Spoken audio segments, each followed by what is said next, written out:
Olá, 5 de junho de 2018, as principais notícias desta terça-feira estão aqui na TV Difusora. Problemas no acesso à justiça são tema de documentário produzido por alunos da UEMA e defensores públicos do Maranhão. O Maranhão tem o pior índice do país sobre o assunto. E o Estado também lidera outra triste estatística. O número de pessoas ameaçadas de morte no campo já é metade de todo o país. Na política, Diogo Coutrin comenta, deputados maranhenses têm números de celular clonados. E no esporte, o Sampaio pega o Avaí pelo Campeonato Brasileiro da Série B. O time tricolor pode perder mais um titular para equipes cearenses. O Bom Dia Maranhão começa agora.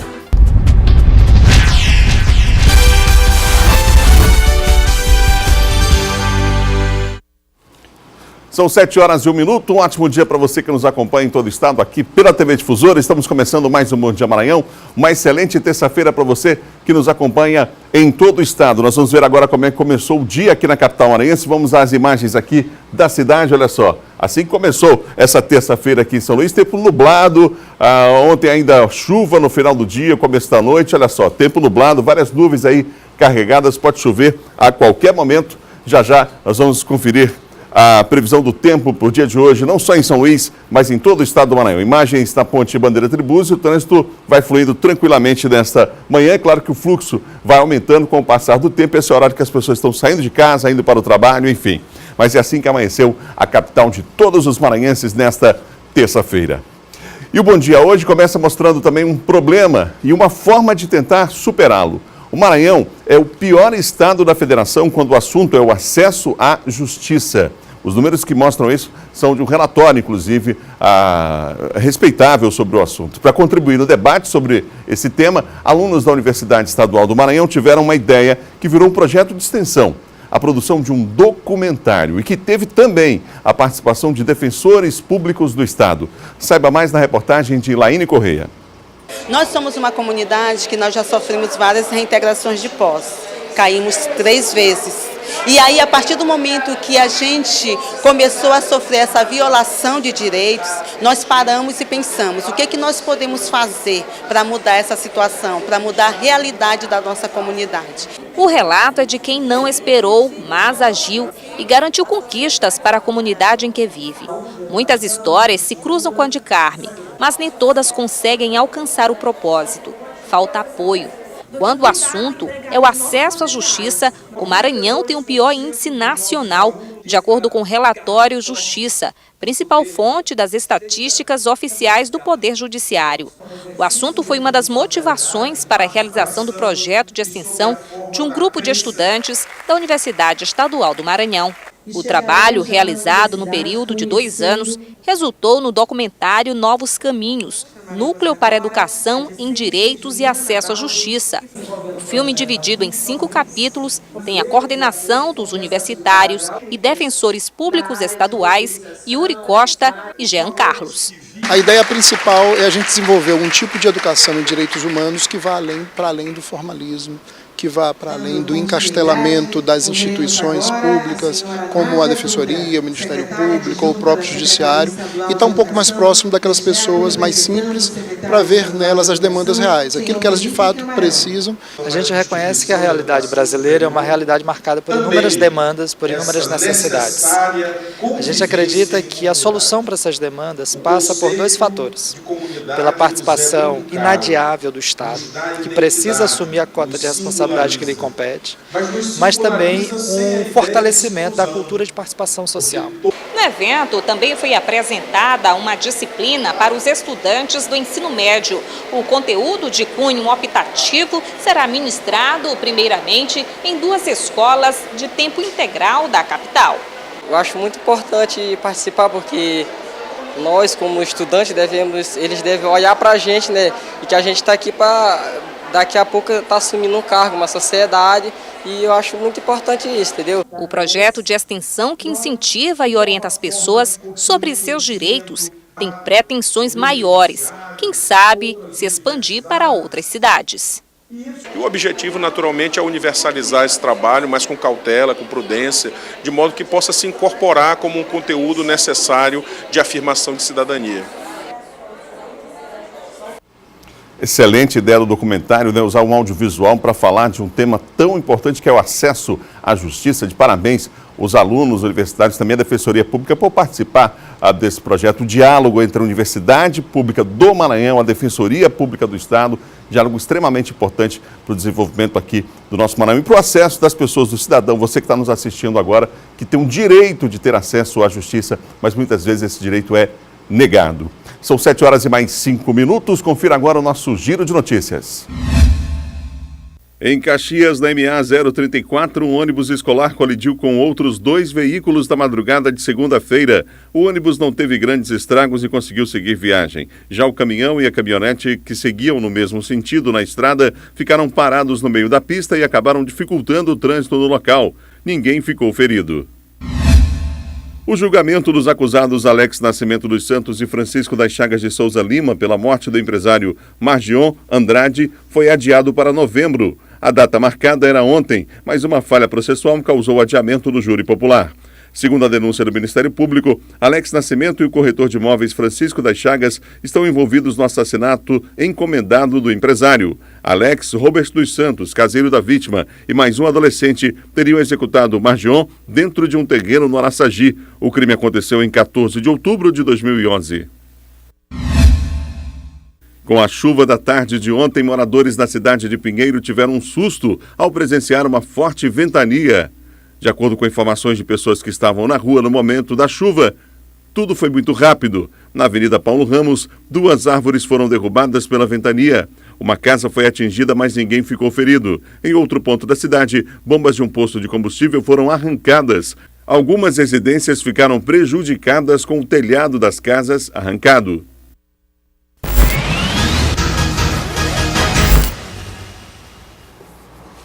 Vamos falar de segurança com o Silvão Alves, que já está aqui do meu lado. Agora, Silvão, essa imagem chama atenção lá em Pinheiro, né? Uma ventania Pinheiro, muito forte. Muito forte, né?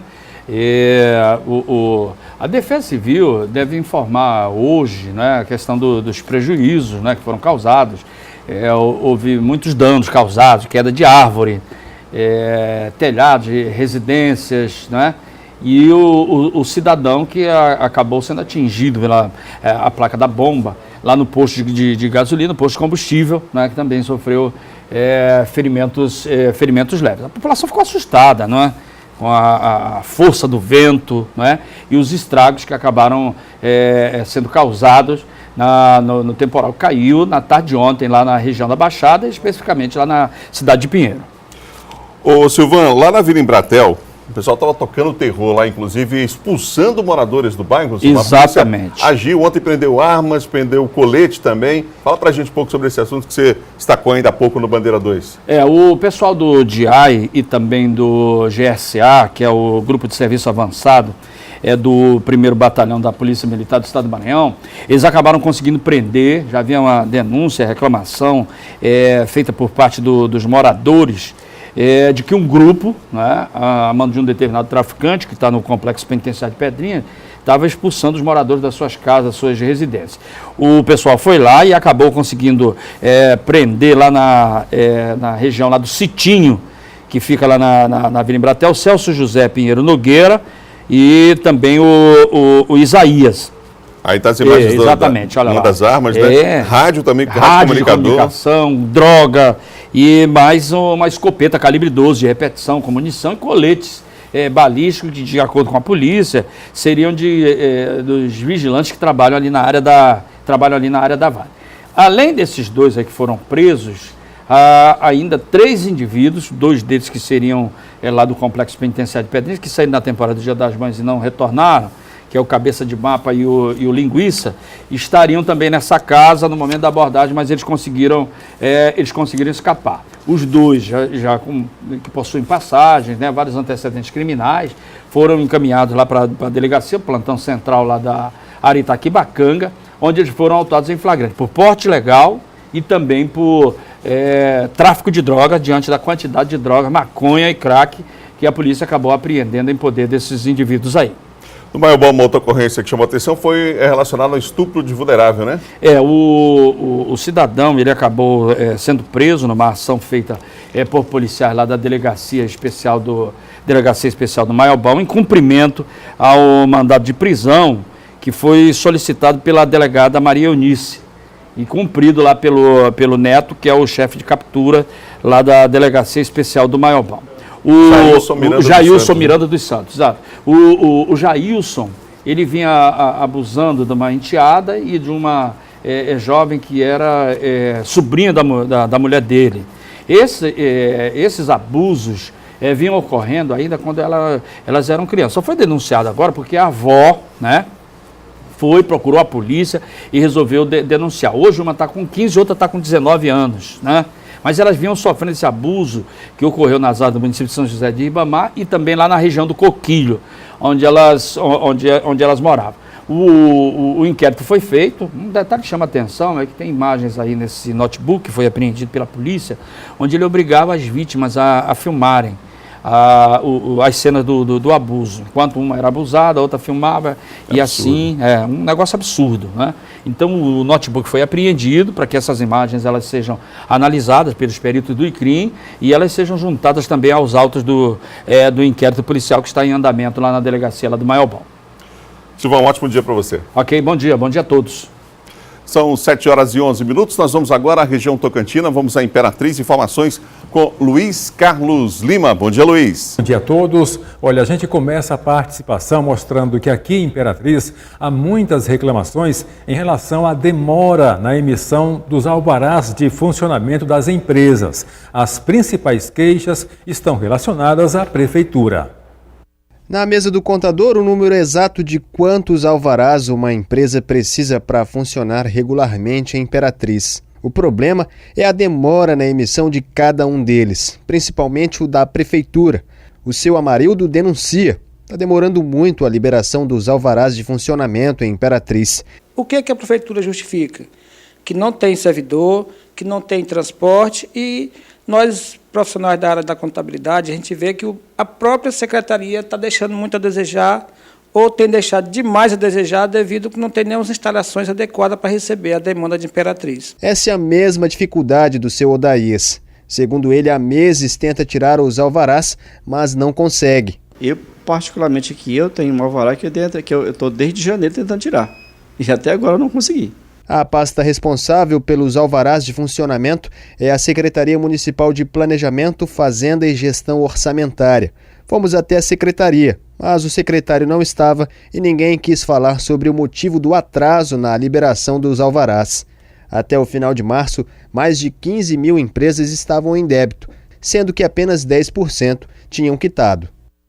Levantamento da Organização Mundial da Saúde concluiu que o número de mortes por doenças não transmissíveis, como câncer e diabetes, aumentou 26% nos últimos 10 anos aqui no país. São várias as causas, mas a principal delas está relacionada aos maus hábitos de vida.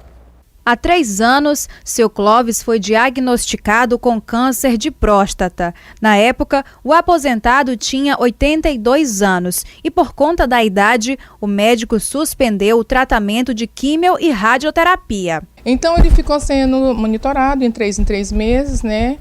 Mas há 1 ano e 3 meses ele deu AVC. Daí ele ficou todo paralisado. E agora, somente mesmo os cuidados da família. Já está sendo acompanhado pela equipe do SAD já há muitos meses. E, no momento, o quadro dele é estável, certo? Seguindo uma rotina, né, dos casos como o dele, que são quadros que nós temos que acompanhar. As principais causas estão associadas aos hábitos de vida não saudáveis. O envelhecimento e a genética também interferem no aparecimento e no agravamento do problema. É uma sensação assim de impotência, né? No caso dele, ele está todo paralisado, ele praticamente não fala mais. Então, o que a gente faz é cuidar com amor e com carinho, é o que eu estou fazendo, né? E a família sempre está pedindo a Deus que possa fazer o melhor por ele. A gente volta com você aí no estúdio e até amanhã. Obrigado, Luiz. No próximo bloco, o relatório da Comissão Pastoral da Terra aponta que o Maranhão é o estado com maior número de ameaças por conta de disputa pela terra. E no Brasil, o número de assassinatos no ano passado foi o maior dos últimos 14 anos.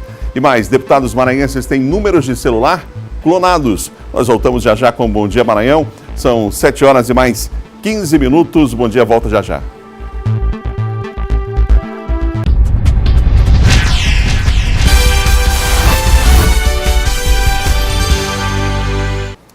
São 7 horas e mais 18 minutos de volta. Bom dia, Maranhão. Olha, o Fórum Estadual de Prevenção e Erradicação do Trabalho Infantil aqui no estado, a Ordem dos Advogados do Brasil, Seccional Maranhão e o Conselho Municipal dos Direitos da Criança e do Adolescente de São Luís lançam, agora pela manhã, a campanha de combate ao trabalho infantil. O lançamento acontece no auditório da OAB, com inclusive uma palestra às 8 horas da manhã. E vai lembrar que o Maranhão ocupa, infelizmente, a 4ª posição no ranking dos estados com maiores números de casos de trabalho infantil, dados do PNAD, são números oficiais. Cresce o número de pessoas ameaçadas de morte no Maranhão pela disputa de terra. A Comissão Pastoral da Terra apresentou um relatório que aponta que o número de pessoas ameaçadas aqui no estado já é metade do resto do país. O Seu Domingos representa a comunidade do Engenho, em São José de Ribamar, que vive sob constantes ameaças, mesmo depois da decisão da Justiça, que deu parecer favorável às cerca de 60 famílias que moram na área. A comunidade continua recebendo ameaça da decisão do dia 15 de fevereiro e agora no dia 15 de maio, nova decisão, a juíza da primeira instância, ela manteve a decisão também no município a favor da comunidade. Na tarde desta segunda-feira, a Comissão Pastoral da Terra apresentou dados mais detalhados quanto aos conflitos no campo no Maranhão. Em 2016, 72 pessoas foram ameaçadas de morte no estado, mas no ano passado esse número aumentou para 106. Este quantitativo representa quase 50% dos 226 registros de vítimas de ameaças em todo o país. Neste item, inclusive, o Maranhão aparece no topo da lista.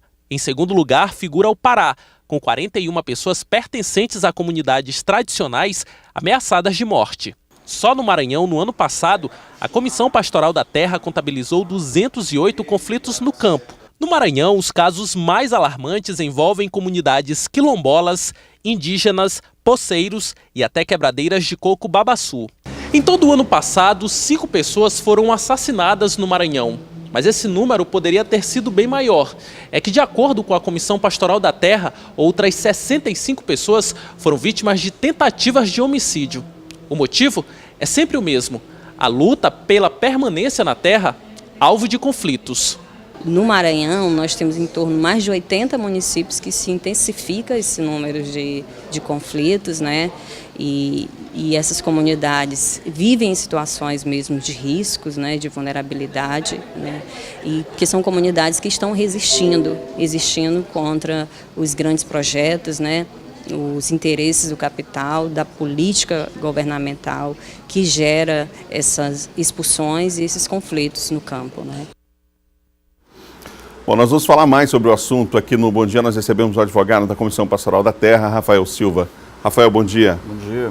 Bom, Rafael, a gente está falando de números aqui que realmente chamam a atenção. A CPT aponta o ano passado, 2017, como o ano de maior número de mortes no campo no Brasil dos últimos 14 anos. Quer dizer, alguma coisa está acontecendo diferente, entendeu? Há algo aí que precisa ser alertado. Esse ano a estratégia foi, aos poucos, divulgar os números relacionados a essa violência no campo. Mas, assim, por que esse recrudescimento da violência? Por que essa situação?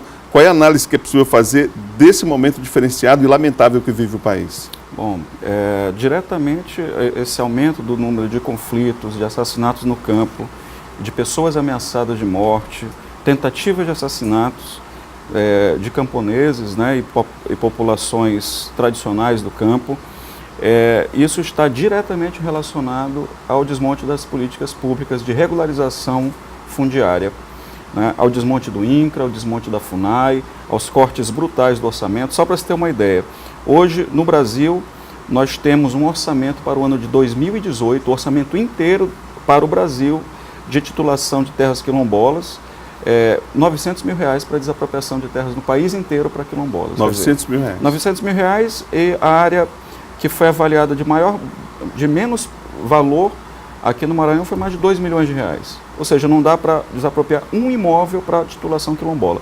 E nós temos só no Maranhão 400 processos de territórios quilombolas em tramitação no INCRA. Então, quer dizer, esse desmonte ele fortalece grupos que querem exterminar, grupos poderosos econômica e politicamente, que querem exterminar essas populações camponesas, né? Expulsá-las de seus territórios tradicionais. Os números mostram, ano passado, 71 assassinatos, 31 desses assassinatos, ou seja, 44% relacionados a 5 massacres que aconteceram no país. Aqui no Maranhão, a reportagem mostrou os dados, metade das ameaças no país acontecendo no Maranhão. Mas esse número ainda é inferior à realidade que a gente tem, ou seja, há uma subnotificação? Certamente, porque esse é um levantamento que a CPT faz, seja de casos diretamente acompanhados pela CPT, seja de casos informados por outras entidades que também trabalham no campo, como sindicatos de trabalhadores rurais, a FETAEMA, o Movimento Sem Terra, né, a Caritas. Então, nós temos também essas fontes que são checadas, evidentemente. Mas nós não somos Estado, né?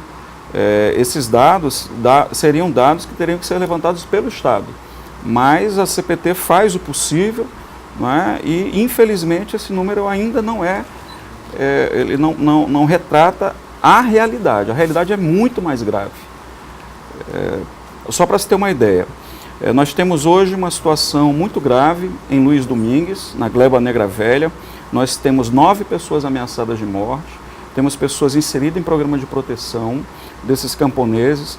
Já são dezenas de relatos de homens armados, que na verdade, um grupo de uma milícia, né, que se coloca ali para expulsar aquelas pessoas, impedem delas chegarem às suas roças. Elas estão em situação quase de fome e não há um inquérito policial instaurado, não há uma atuação policial, né, para verificar essa situação lá em campo. Houve uma tentativa de homicídio, inclusive, no último final de semana, né? Agora, domingo retrasado, houve uma tentativa, mais de 10 homens tentaram invadir uma casa de um casal para tentar esfaqueá-los dentro de casa. Os 2 netos, crianças de 2 e 5 anos, não querem mais voltar para a casa dos avós porque estavam dentro no momento dessa tentativa, né? Os números da Comissão Pastoral da Terra, só para acrescentar aqui, além do aumento de assassinatos, outros tipos de violência, tentativas de assassinato subiram ano passado 63% e as ameaças 13%. E aí fica a pergunta, mas a cada ano os números são divulgados, mas o que fazer? Dá a sensação, às vezes, às pessoas, não, de que é um problema sem solução, e a gente sabe que não é questão de priorizar.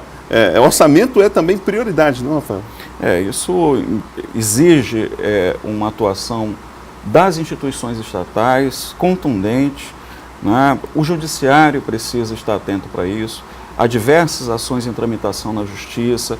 Esses conflitos chegam geralmente através das ações possessórias.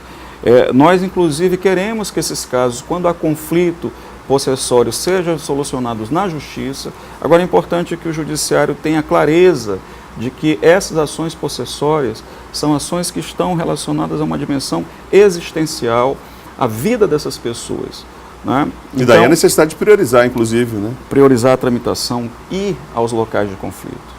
Os magistrados irem conhecer as áreas, o Ministério Público se deslocar para as áreas em que os conflitos estão acontecendo. Isso é fundamental. Ora, se nós não temos aparato de segurança, nós vamos. Por que a estrutura dos estados não podem ir?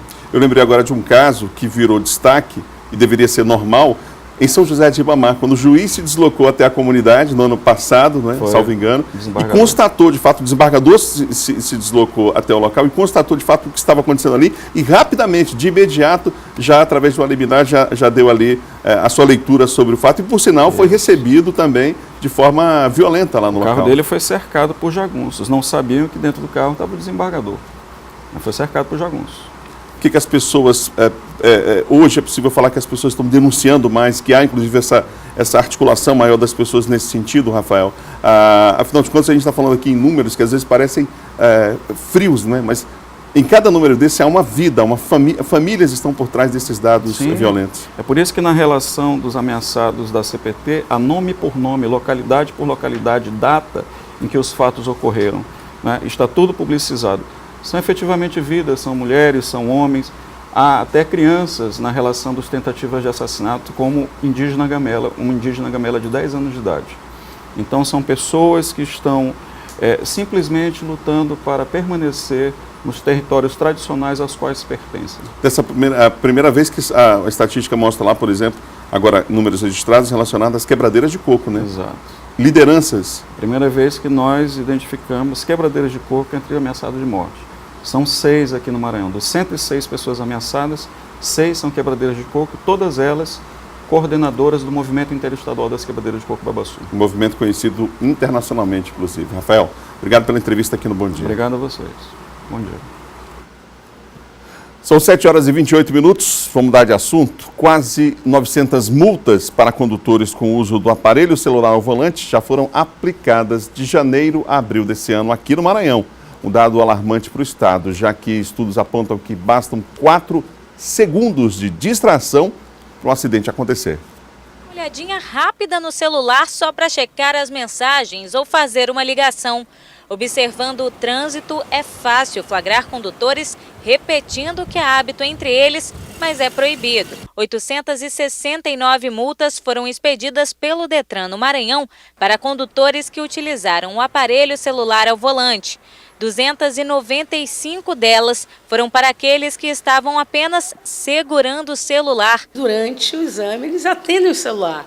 Então, as pessoas não acham isso uma coisa errada, uma coisa que não deve ser feita. Então, tem que ter todo um trabalho de educação para essas pessoas entenderem que usar celular tem hora, tem lugar, né? O mau hábito dos condutores já é o terceiro maior causador de acidentes de trânsito no Brasil. Só fica atrás do excesso de velocidade e de dirigir sob o efeito de álcool, que ocupam primeiro e segundo lugar, respectivamente. As infrações têm sido flagradas com mais frequência desde fevereiro, por conta da utilização do vídeo monitoramento.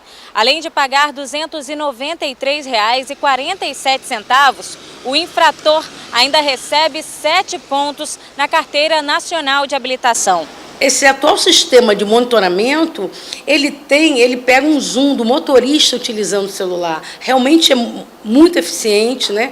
E eu acredito que daqui para outro ano o reflexo vai ser mais intenso e as pessoas, se não aprenderam pela educação, pelo amor, vão aprender pela dor, pagando uma multa cara.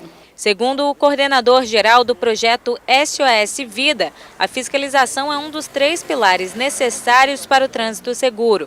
Com a aplicação dela, o que mais precisa de incentivo atualmente é a educação. A gente observa demais que ainda tem N condutores, né, que não seguem essa proibição. Então está faltando o quê para que a gente chegue ao ponto que nós queremos? Está faltando educação, a educação mesmo perene dentro da sala de aula.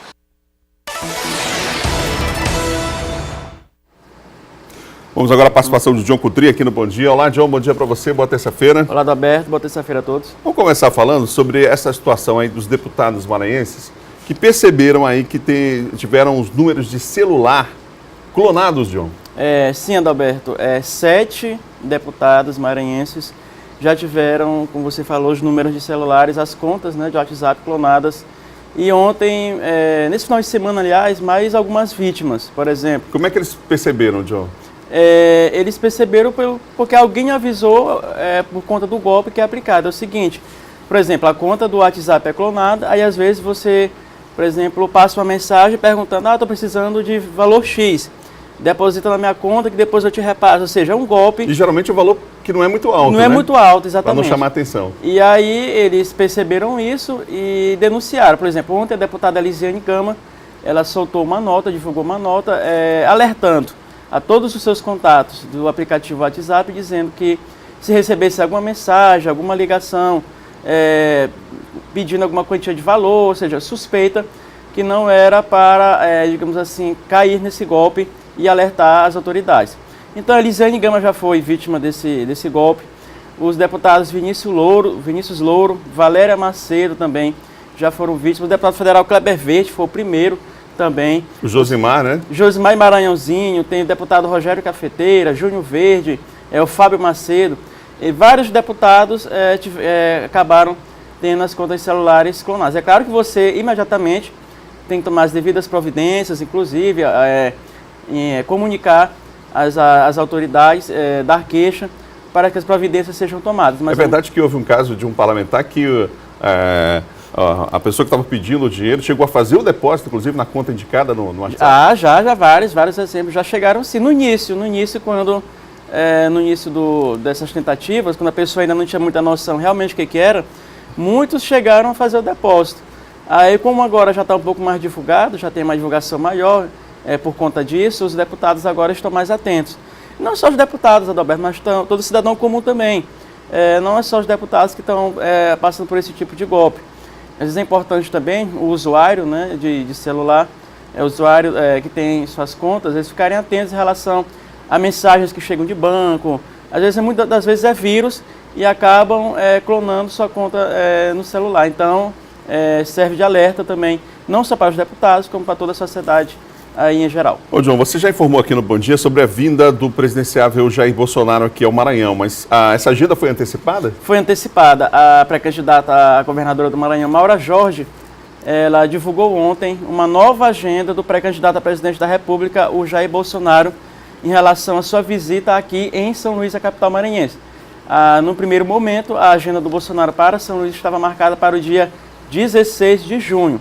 Mas ontem a pré-candidata governadora Maura Jorge, por conta devido aos contratempos na agenda do Jair Bolsonaro, eles tiveram que antecipar a sua vinda e está marcada agora para o dia 14 de junho, Adalberto, que é uma quinta-feira. Então, Bolsonaro virá a São Luís, cumprir essa agenda, ele desembarcará no Maranhão, em São Luís, no dia 14, por volta do meio-dia, e às 15 horas ele tem um evento marcado, um ato marcado ali no Multicenter Sebrae, Adalberto. Então, aí, até no primeiro momento, no dia 16 também, será realizado um ato oficial de lançamento da pré-candidatura da deputada Elisiane.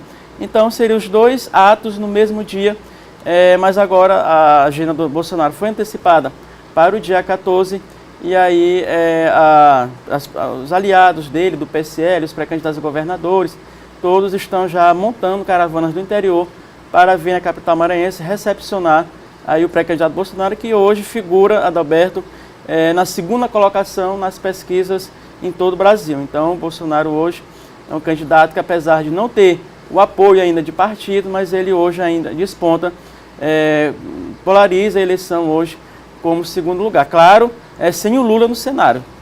Com o Lula no cenário, o Lula lidera as pesquisas muito à frente, 30% em todas as pesquisas, mas sem o Lula, claro, o Bolsonaro fica à frente, e também embolado com ele ali o Ciro, a Marina e os demais candidatos. Ô João, o deputado pede investigação para casos de afastamento de prefeitos, explica melhor para a gente. O deputado Raimundo Coutrin foi ontem à tribuna da Assembleia Legislativa, no período da tarde.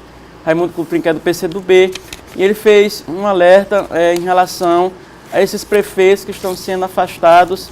Ele pediu uma investigação, uma apuração maior da Corregedoria, do Tribunal de Justiça, do Tribunal de Contas do Estado e do próprio Ministério Público em relação a esses afastamentos.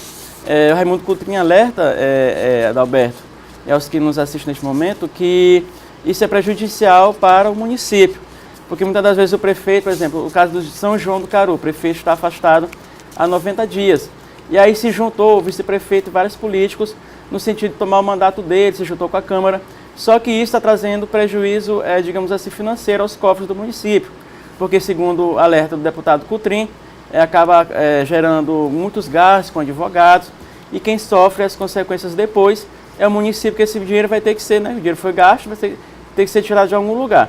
Então ele pede que, até porque há uma resolução de que os prefeitos só devem sair quando há um julgamento definitivo em relação a isso. Então ele pede uma atenção maior para em relação a esses afastamentos desses prefeitos que vêm ocasionando vários danos e prejuízos à população desses municípios da Adalberto, porque além da falta de comando, essa instabilidade nos municípios, nas cidades maranhenses, há também o prejuízo grave aos cofres por conta dos gastos exorbitantes com advogados em relação a essas causas. Bom lembrar que não são só os prefeitos que entram com esse tipo de medida de afastamento, né? Vários parlamentares também usam muitas vezes esse recurso, em especial em ano de eleição. Obrigado, João. Um ótimo dia para você. Obrigado, Alberto. Amanhã. São 7 horas e mais 37 minutos. No próximo bloco, o Sampaio pega o Avaí pelo Campeonato Brasileiro da Série B. Joga em casa, joga aqui em São Luís. Já já, Laércio Júnior, os destaques do esporte e mais.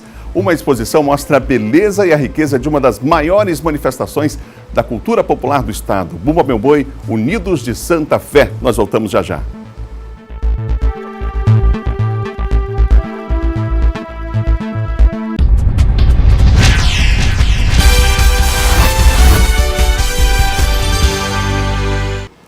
(7h40) e você ligado aqui na difusora do Bom Dia Maranhão. Agora vamos falar de esporte.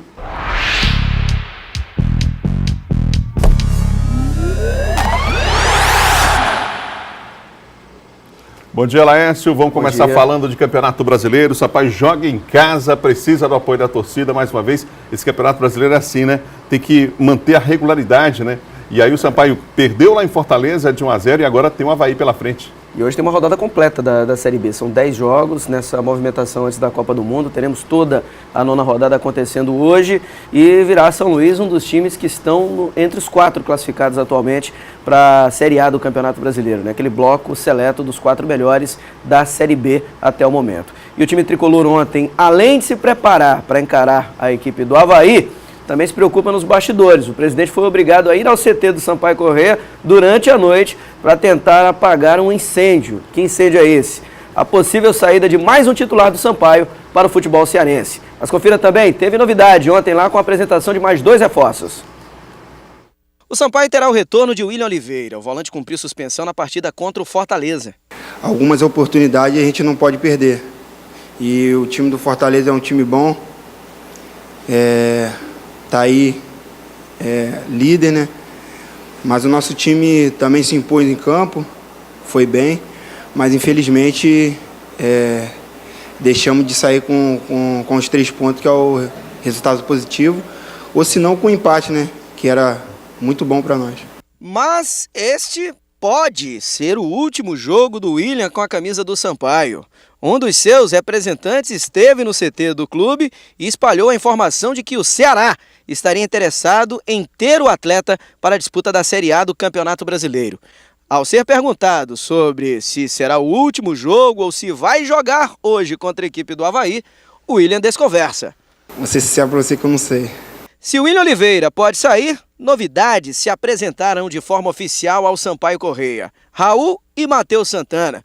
O lateral esquerdo Raul estava no Ituano e veio por indicação do treinador. A gente sabe da grandeza do clube, vem crescendo aí nos últimos anos, tem uma grande torcida e eu espero que dentro das minhas possibilidades eu possa dar alegria à torcida e corresponder. Já o volante Matheus Santana estava por último no Juventude do Rio Grande do Sul. Esta será a primeira vez que vai vestir a camisa de um time do Nordeste. Eu vim do Sul, é o meu primeiro clube no Nordeste, sabe? Então é uma experiência nova para mim e eu espero poder corresponder dentro de campo aí a todo o esforço que foi feito para mim poder vir para o Sampaio. Eu vejo também o clube, como você frisou, vem de bons resultados. Eu pude acompanhar um pouco aí nesses últimos dias que já estou aqui. Tem muito bons jogadores, está numa crescente. A Série B é um campeonato muito difícil, muito competitivo e precisa ter um elenco muito forte para, até o final da temporada, aí, poder fazer um grande campeonato. Pois é, o Matheus Santana que pode chegar já para suprir a possível ausência do William Oliveira. O volante que teve uma boa passagem pelo Vasco em 2016, muita gente até não entende por que depois ele regressou para o Madureira e não seguiu do Vasco para a Europa ou até para outra grande equipe do futebol brasileiro e teve uma segunda chance para jogar no Sampaio Corrêa, hoje titular absoluto do time do Sampaio Corrêa. O que aconteceu lá no Ceará? O Ceará perdeu o Raul para o Vasco e agora quer o William Oliveira para substituir o atleta. Inclusive um documento apareceu ontem lá no Sampaio Corrêa, levado pelo empresário do jogador, que teria sido assinado pelo presidente do Sampaio. Em entrevista ontem à noite à Rádio Timbira, o presidente do Sampaio disse que esse documento só tem o nome dele digitalizado, mas não tem assinatura legal e que não vale. E para que saia do Sampaio Corrêa, o Ceará teria que pagar, no caso, uma multa de cerca de R$1 milhão para levar o jogador William Oliveira. O certo é que o Sampaio garante que ele joga hoje, o empresário pediu até para que ele abandonasse a concentração, enfim, muita movimentação em relação a jogadores que podem deixar o Sampaio Corrêa. Um deles já foi embora hoje, que foi o lateral direito Júnior Rocha, que estava machucado. Ele vai para o futebol português, negociado pelo Internacional, que é detentor do seu passe. Vamos a informações do Avaí, que não está muito bem em relação ao último resultado. Confira. Na última rodada, uma surpresa para a torcida do Avaí. Após 6 jogos sem derrota, este gol de Zé Carlos garantiu a vitória do Criciúma em plena ressacada por 1-0. Foi a primeira vitória do Criciúma, que é o 18º colocado na tabela de classificação. O Avaí chega em São Luís com 14 pontos e na 4ª colocação, última do G4. E tem fama de retranqueiro. O Geninho provavelmente vai tentar montar um ferrolho lá para buscar o resultado positivo aqui diante do Sampaio Corrêa. Falando também do Motoclube, Adalberto Melo, o Motoclube desembarcou ontem no finalzinho da noite, já começo da madrugada, em São Luís, depois de uma viagem desgastante à Bahia, onde venceu o Fluminense de Feira de Santana por 2-0, reinicia as atividades hoje e vai tentar a classificação, pode até perder por um gol de diferença no domingo. Expectativa de casa cheia no Castelão para esse duelo entre Moto e Fluminense de Feira de Santana, domingo às 4 da tarde. Bom, e agora vamos falar de Copa do Nordeste. Copa do Nordeste. Oferecimento Cred Shop, mais conquistas na sua vida. E Mateus, somos um só coração. Mas... E tem mudança de novo, Adalberto, é impressionante. As equipes estão na semifinal da Copa do Nordeste, mas a pressão da Série A nos clubes nordestinos, e principalmente na cabeça dos dirigentes, acaba fazendo com que eles cometam algumas atrocidades como essa que eu vou falar agora. O Ceará, que havia anunciado o Jorginho na semana passada, o Jorginho comandou o Ceará em 2 partidas, foi derrotado pelo Cruzeiro, time que está na Libertadores da América, muito bem na Copa do Brasil, um dos favoritos ao título do Campeonato Brasileiro da Série A, e já não é mais técnico do Ceará. Quem foi chamado para apagar o incêndio lá pelas bandas do time do Alvinegro, lá de Porangabuçu, foi o conhecido Lisca Doido, que rebaixou o Internacional de Porto Alegre no ano de 2016 para a Série B do Campeonato Brasileiro. Na realidade era o técnico quando o Internacional caiu. Ele já foi técnico do Ceará, já esteve por aqui no Sampaio Corrêa, quando retornou teve até problemas com a torcida boliviana e agora retorna lá para o Ceará. Metade da torcida aprovou, 25% da torcida do Ceará está ali com um pezinho atrás e só 25% aceitou a contratação e concorda que ele vai fazer um bom trabalho, né? Mas a maioria dos torcedores do Ceará acreditam que o problema do Ceará não é treinador. Vai lembrar que o Ceará está na semifinal da Copa do Nordeste, vai enfrentar o Bahia em uma das semifinais, a outra é Sampaio e ABC, e é o lanterna da Série A do Campeonato Brasileiro. Acho que o Willian Oliveira não vai fazer um bom negócio, não. Sair do Sampaio Corrêa muito bem na Copa do Nordeste e ali na Série B pronto para brigar, do que ir lá para o Ceará, que é um virtual rebaixado para a Série B do ano que vem. Quem viver, verá. Vamos acompanhar. Valeu, Adalberto. Boa terça. Valeu, Laércio. Boa terça. Um abraço. São 7h48, você ligado aqui no Bom Dia Maranhão. Confira agora a previsão do tempo na capital e também no interior do estado.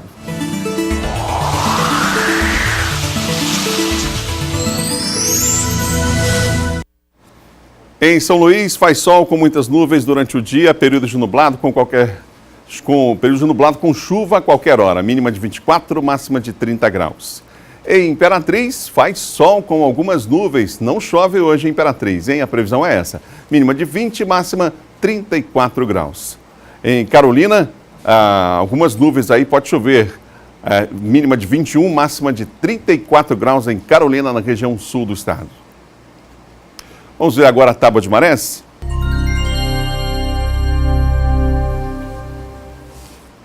Uma das maiores variações de maré do Brasil, 5 e 5 da manhã, 0,8 metros, 11 e 6, 5,8 metros, quase 6 metros, olha a diferença. Às 17h40, 0,6 metros e às 23h47, maré alta, 4,6 metros.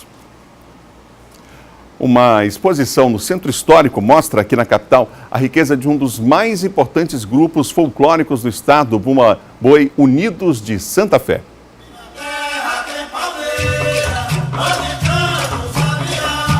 Uma história de amor que une tradição e religiosidade. Um misto que resultou na criação de um dos grupos de maior expressão da cultura popular do Maranhão.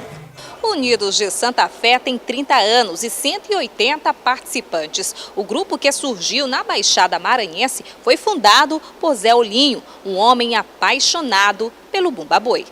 Cláudio Cantanhede conhece bem a dedicação de Zé Olinho, que inclusive foi o maior incentivador da participação dele no Santa Fé, quando ainda era criança. Essa ideia é de criança, já veio no sangue. Eu recebi esse convite ainda criança do mestre Zé Olinho para participar com ele, porque ele gosta de sempre estar com as pessoas de pensamentos diferentes ao seu lado. Como qualquer grupo, né? Qualquer grupo tem que ter essas pessoas assim. E ele me convidou para fazer parte dessa família, que é maravilhosa. Da percussão, hoje está na coordenação do Boi Unidos de Santa Fé, com muito orgulho. Eu vi a necessidade que a gente tínhamos que ter uma representatividade mais assim, próxima da situação, aí eu deixei a percussão, já meu irmão Fernando assumiu essa direção e eu já vim para a parte de representatividade do grupo de Santa Fé. A trajetória, indumentárias, instrumentos musicais que dão vida à brincadeira de 3 décadas estão na Mostra Diamante Brasileiro Santa Fé, em cartaz no Centro de Criatividade Odilo Costa Filho. Assim, uma sacada muito importante, trazer Santa Fé para cá, para o Centro Histórico. As pessoas estão assim se sentindo no batalhão, que a coisa está muito bonita, foi acertada a escolha. A exposição fica aberta até o dia 8 de junho, quando acontece o batizado do boi no local, após cortejo pelo Centro Histórico. A palmeira que dá Babaçu, Babaçu é a nossa riqueza, é este o ouro do pobre e produto da natureza. A palmeira que dá Babaçu, Babaçu. Bonito, né? Rico, o nosso Bumba Meu Boi, o nosso folclore, a nossa cultura popular. Para você um ótimo dia, amanhã tem mais às 7 da manhã, outras notícias no portal M10. A gente se encontra. Até amanhã.